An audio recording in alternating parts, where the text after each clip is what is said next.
All right, it's time to dungeon crawl. What's up, everyone? This is Loki Orin, and welcome to part 2 of floor 5 of Rahfa's journey in the 2d6 dungeon. We had some fun times in the last one, had a couple of fights, encountered some big rooms, and now it's time to finish the floor or die trying. So, without further ado, let's get into the action. D6 plus 1d6. 2 by 3 with 2 exits. And this is a little room, so after 2 large rooms, we get a little room. That's fun. There we go. Oh, there we go. Oh, stop it. And this is a little room, so we will roll 2d6. We roll an 8 for level 5, small rooms. And this is 8. God carving. There's a carving of a god here. Roll on GOT1. If you have something flammable and it is the correct offering, you can burn it here for a favor point. Okay, so first of all, we got to determine which deity we are seeing. 5. Navazator the Blind. Excuse me.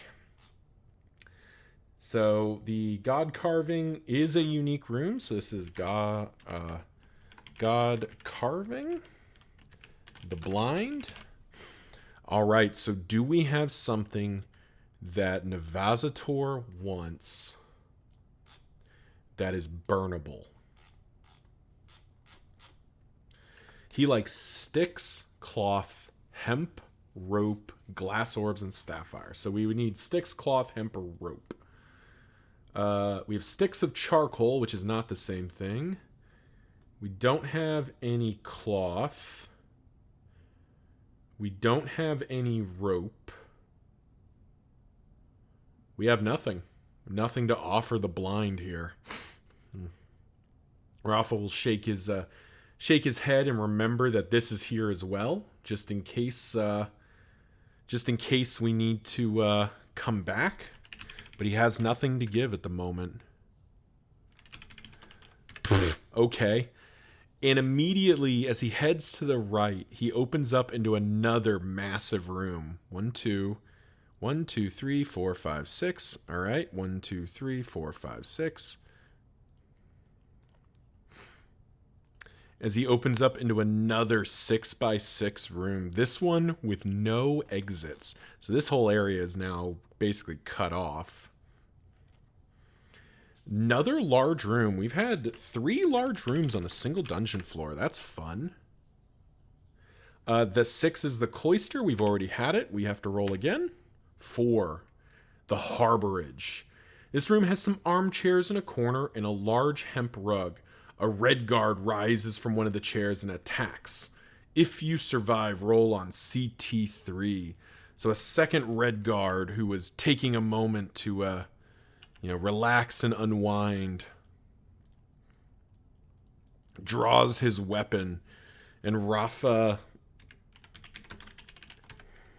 he'll throw another throwing knife. That's been working for us. 1 by 3.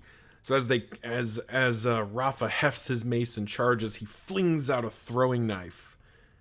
And wow, he mitigates on primaries 2s, 3s, and 5s, so he doesn't mitigate this. So we check if the knife survives. The knife does survive. Sink in for the full 4 damage, and Rahfa will strike. 3 by 3 becomes 5 by 3 pretty convincingly. Unfortunately, regardless of what we hit him with, this guy is getting his full mitigation. That plate armor really providing shelter as he fights us. That is sword thrust. That is sword thrust pretty cleanly, which we mitigate -2. He gets us for 4 back.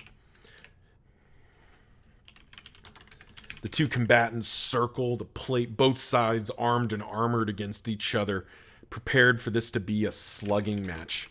5 by 3 pretty cleanly. Another 4 damage. The red guard is taking hits, but he's mitigating most of it, ensuring that he's not going to go down easily. Can't do anything with that. He misses perhaps his caution, preventing him from striking a decisive blow. That becomes 3 by 5 pretty convincingly. And there it is, a strike of 8. And this red guard, like the other, has a potion. He will chug it, roll an 8. Your enemy pulls out a potion and drinks it. They seem to glow. They take 2 less damage per hit for the rest of the combat. Oh no. He is now mitigating -4 on all of our hits. Okay.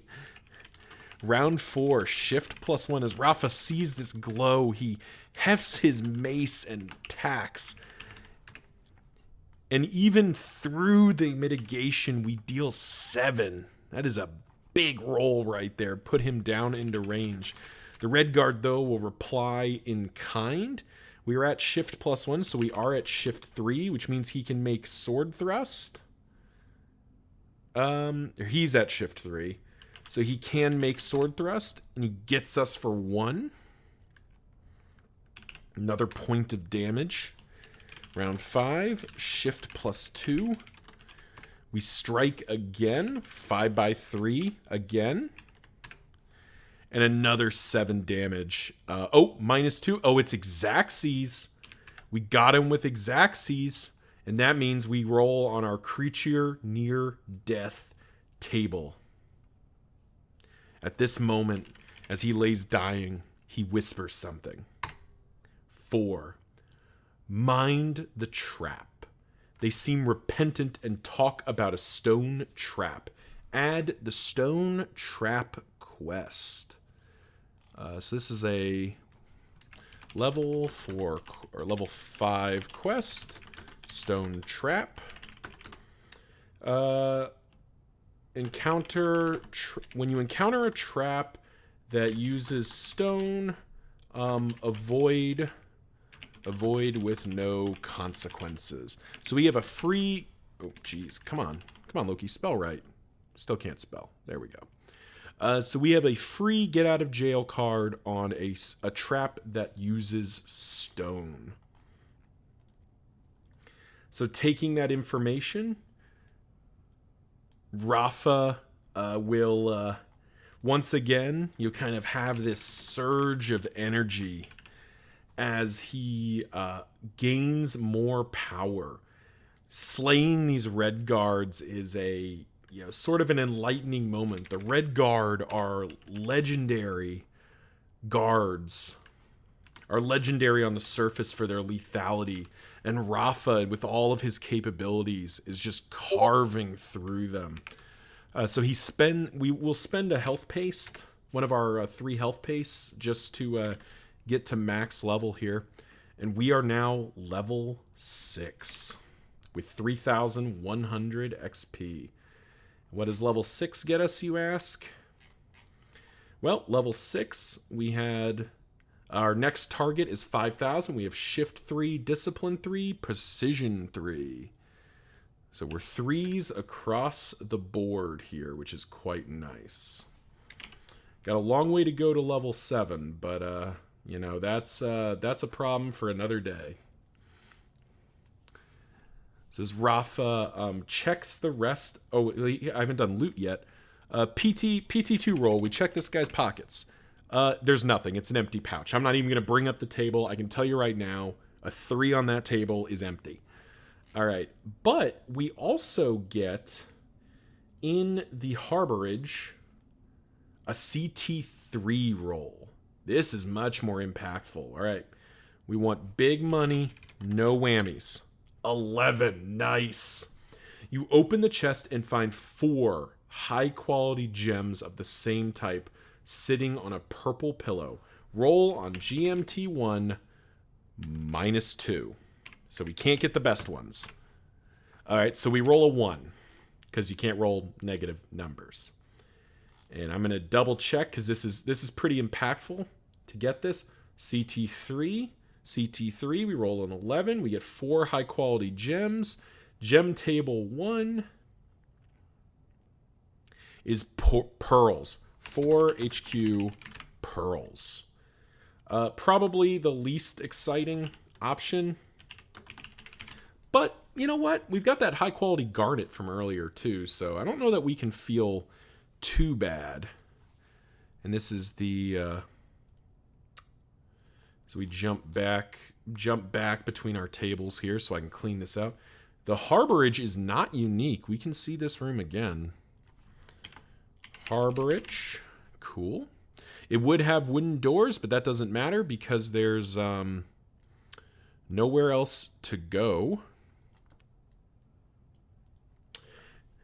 Armchairs in a quarter and a large hemp rug. Hang on. Creative use here, which is allowed. Navazator likes hemp, I believe. Where are you, Navazator? He does like hemp.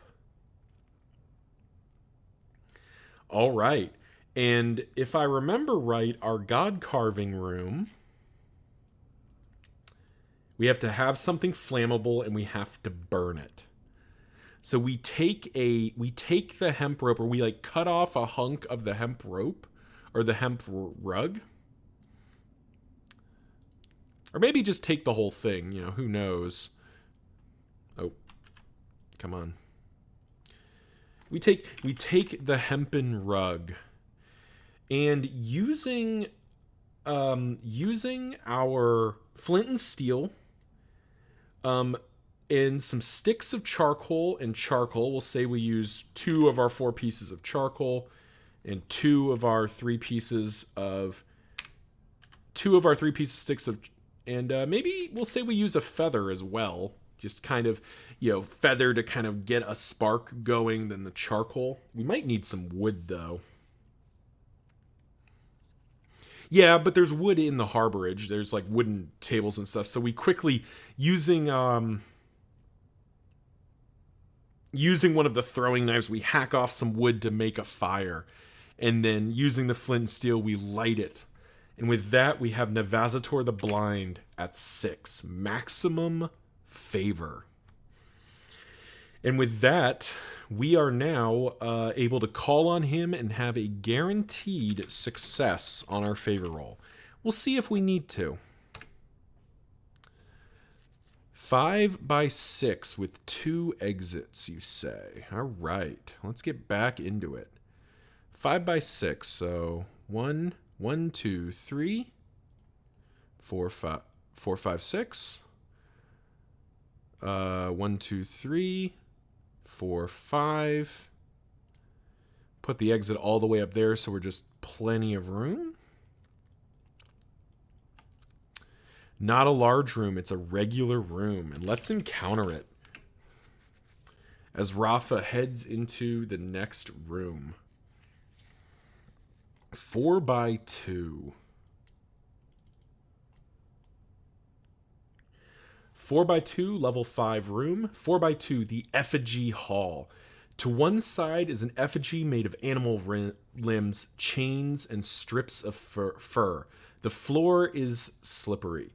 If you go near the effigy, pass a precision check 7 or slip over. Lose D3 HP. The exits are archways, and this is not a unique room. So we will make a precision check. And I'm going to quickly... precision. Need to quickly remember the precision check rules. So 2d6 plus precision, so 2d6 plus 3. We have 1 try to get this right. We smash it. Go us. And we're able to investigate the effigy, which is an IAUT 3 roll. 2 by 2.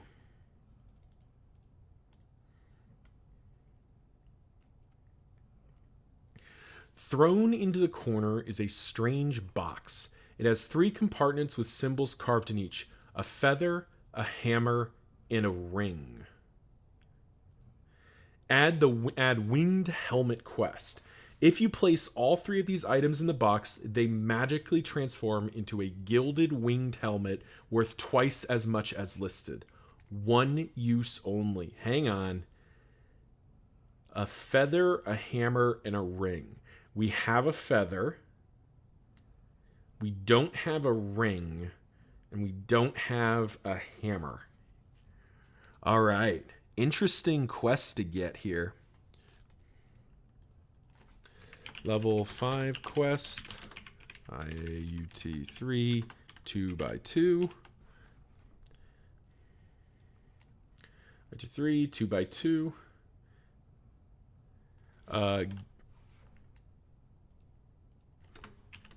Gilded winged helmet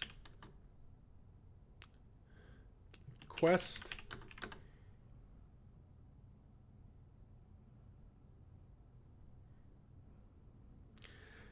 Feather plus hammer plus ring equals gilded winged helmet, worth 2x, one time only. All right. So it's not clear here, but it says thrown into the corner. So I think, and it's a magical transformation. So I will say that we can take this box with us. We will pick it up. Gilded helmet, winged helmet box. So we will take that down. That is a nice pickup. The gilded winged helmet, just I will quickly look up for my own, as my amusement as well as yours here. The gilded, or a winged helmet is worth 75 gold. So this would be worth 150 gold if we got it done.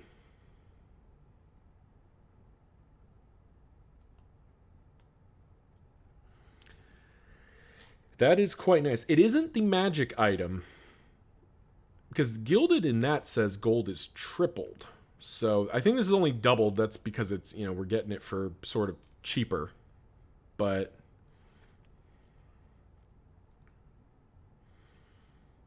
either way, quite nice. And this was, where did it go?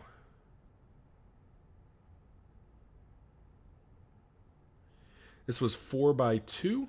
This was the effigy hall, which is not unique. Effigy, make sure I spell it right, hall. All right, well, we're nearly done with this floor as we continue to go.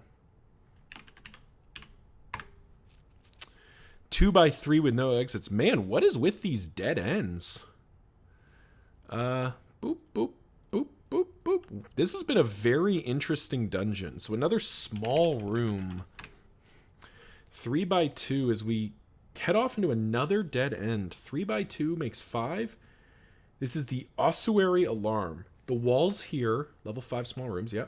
The walls here are lined with bones. As you enter, a pendulum swings down and strikes them with a gong. Roll a d6. On a 1 to 3, a patrol comes. 4, no patrol. And this is not a unique room. Ossuary alarm. So seeing that, Rahfa will retreat and head the other way. And I actually forgot, let me confirm, effigy hall is archways. So, yep. Well, with that, we're kind of running out of space here. So 1 or 2 more rooms as we keep pushing. 4x1 with a single exit. All right, so this is it. 1, 2, 3, 4. Go up to, and actually, we'll say that it goes 1, 2, 3, 4.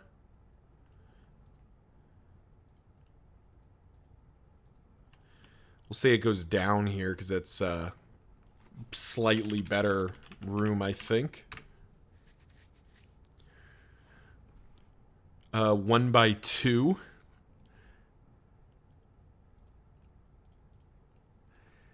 Oh, another set of corridors. How bizarre these rolls have been.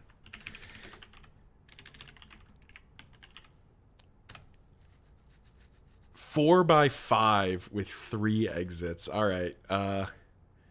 1, 2, 3, 4, 5. Okay, 1, 2, 3, 4.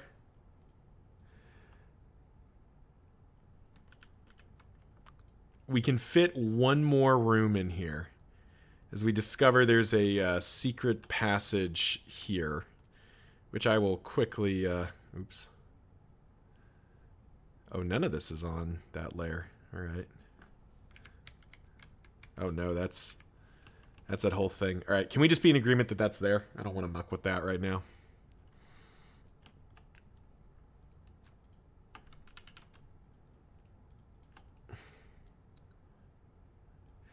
So that has to be a 3 by... Can be a 3 by 5 room at best. Eh. I think we'll just say that this is the last room, because that feels a little bit cheesy to get and try to squeeze another room in there. This one fits, so we will face this as the final room. We'll encounter it 5 by 5. Now I will check real quick.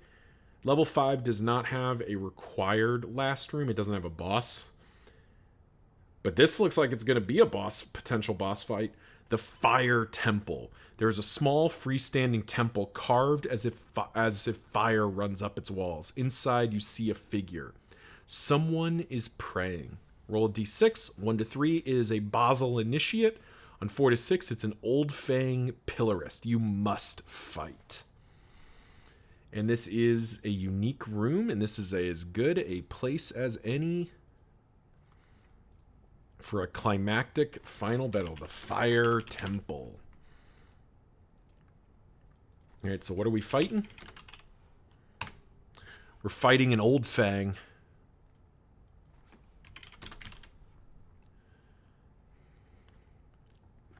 Let's meet our new contestant here. The Old Fang. They're both level 3. The Old Fang Pillarist.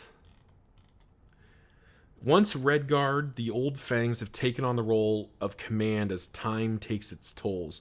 But they are still tough as always and formidable opponents, despite Bite being somewhat slower. So this is the guy that's saying, youth and exuberance is no match for old age and treachery. So as the old Fang Pillarist, I imagine he finishes his prayer, he stands up and draws his mace and says something witty like, "And you will go no further." Combat start. What do we got for throwing knives? We still got 2 throwing knives, right? Yeah, we'll throw a throwing knife at this guy. 6 by 4. Breastplate on 5s and primary 5s and 6s. Okay, so he blocks it for -2. So he takes 2 damage, and the knife is lost. So that is 3 of our 4 throwing knives are gone at this point, making lots of space in our bags. And Rahfa will charge forward, prepared to do battle. Shift 3 up to... No, it's 3 by... We can make... 3 by 2 can become 5 by 3 or 3 by 5. 3 by 5 is better for us, so we'll just do that. Yep. So we swing, dealing 5 damage. Immediately putting him on the back foot as he will swing back at us. 3 by 3 becomes heavy swing. 2d6 plus 2. We mitigate on 3s. Do we mitigate better on 2s? We do not. So plus 2, -2, 6 damage back.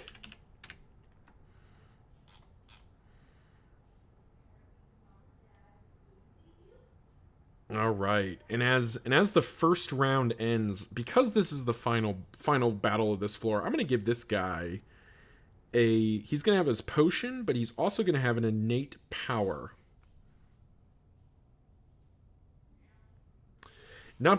So the innate power table says for somebody who's losing badly. I'm going to say that this guy is, we're going to give him the boss monster treatment here.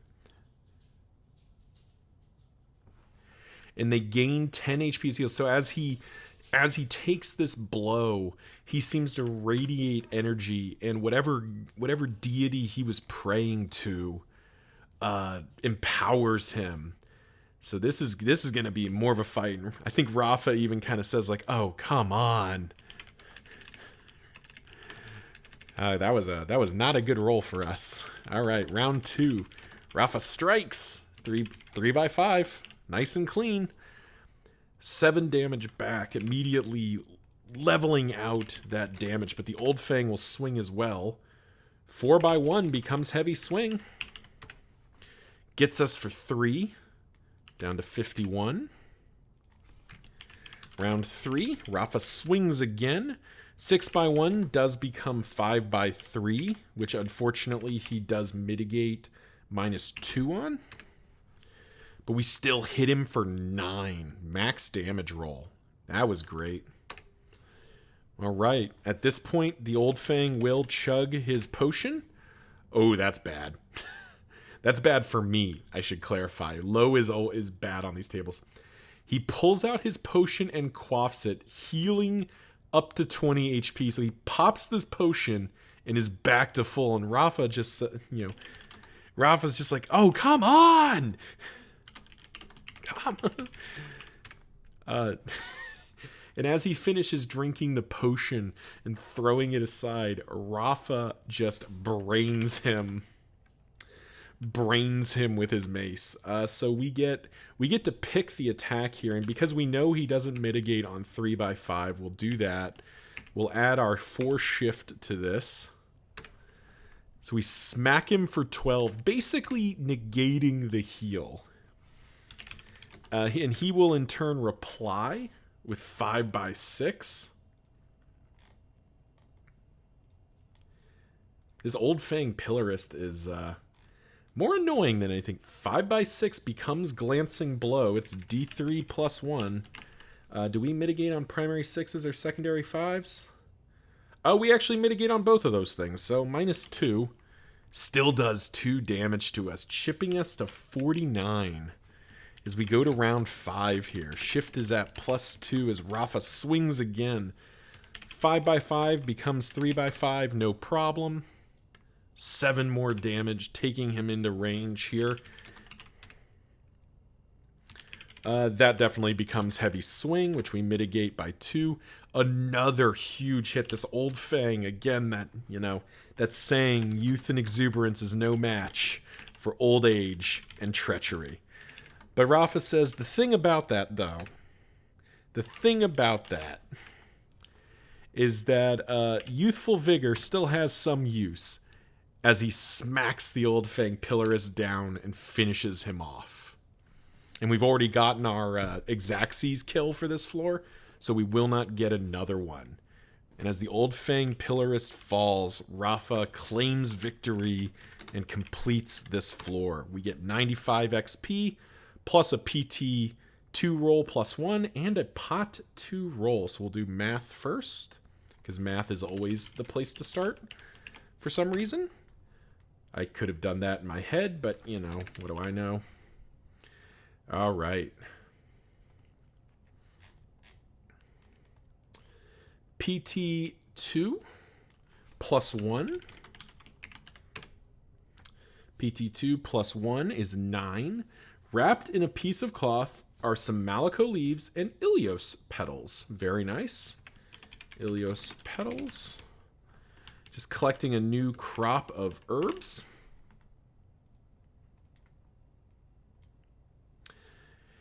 And then a pot 2 roll. Always good. Replacing potions is definitely a good thing. Pot 2. A 5. A potion of speed, you say? That's a pretty good one. Potion of Speed Blast. Just two free attacks at the start of combat. Ooh. So here's the thing. Rahfa doesn't really... He can't carry more than 5 potions. And he's got to scramble out of the dungeon. So what we're going to say is that he chugs one of the potions of healing just to patch his wounds up. Technically a waste, but potion of speed blast. 2 extra attacks in 1 round.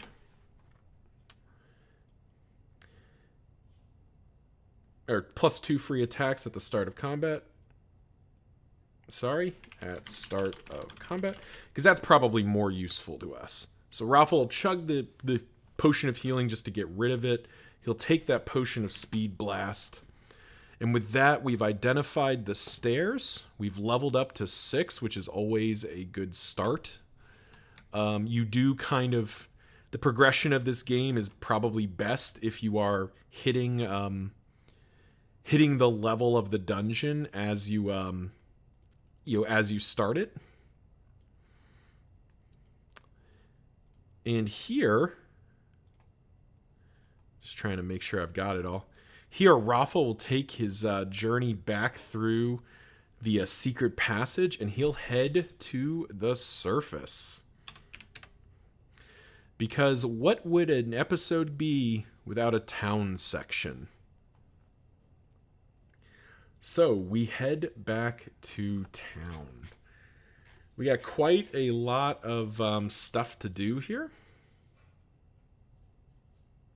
Because we picked up a bunch of stuff at the end of the last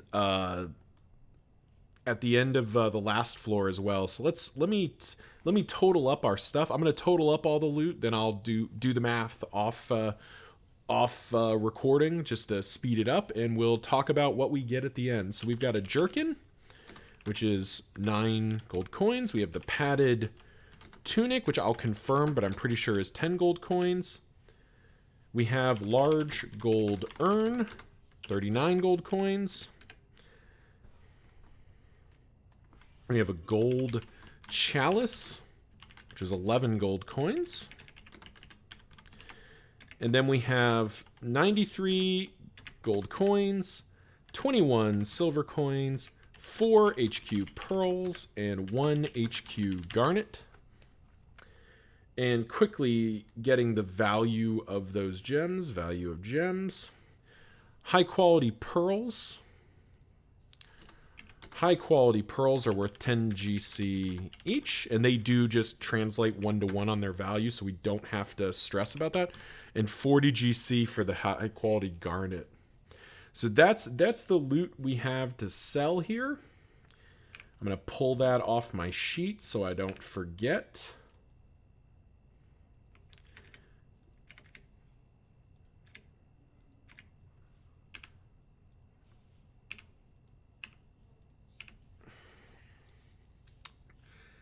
And that will be that. Oh, we also have I almost forgot. We also have a bracelet worth 19 GC. There we go. That's the full list of crap in our bags. All right, so I'm gonna go do some math and figure out what we're buying, and I will be right back. And I'm back. So here's what we did. I totaled up the amount of money we had. We had a total of 88 gold coins to sell. We rolled even money on the market roll, effectively meaning we get half the value, so 44.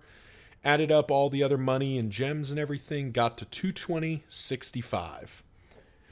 With our 220 gold and 6 silver, 5 copper, we're buying a potion of further health, plus 25 max HP, a scroll of swamp lung for that free swing, plus 20 damage, and interestingly enough, you can buy a hammer. So now we have the gilded wing box, the hammer, and the quill. So we just need to find a ring, and we can get that free item. However, that is everything we're going to buy. We have 150 gold left over. And the fact is that we just don't have anything else to spend it on. I took a look at a bunch of the armors, but we actually have a really strong armor combination right now that covers a lot of different numbers.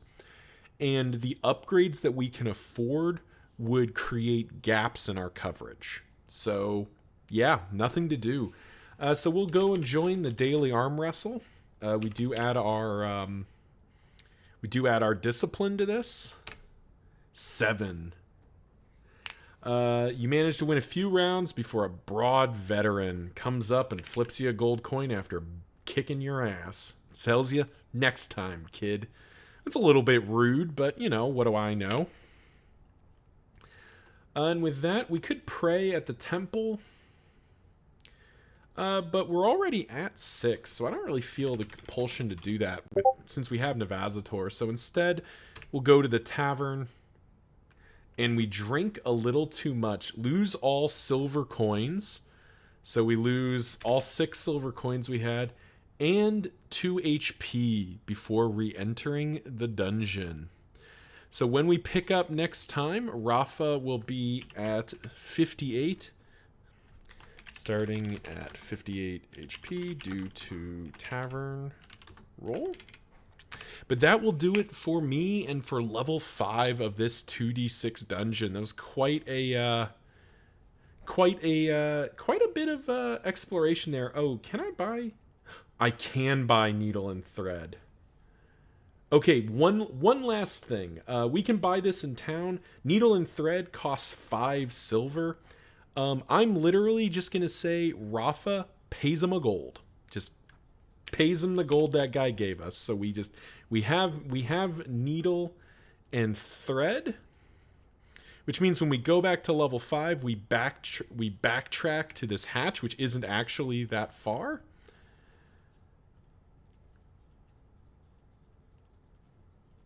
And I believe the ball of thread, or the hatch roll for this, I think this was an IUAT3 roll. I don't remember which one it was though, but I think it was you get a medium quality gem if you. Well, let's run this through. Pew lined chamber. IUT3. Was it? Oh, it was 2x2, wasn't it? No, 2x2 is the Gilded Helm. What was this? Was this...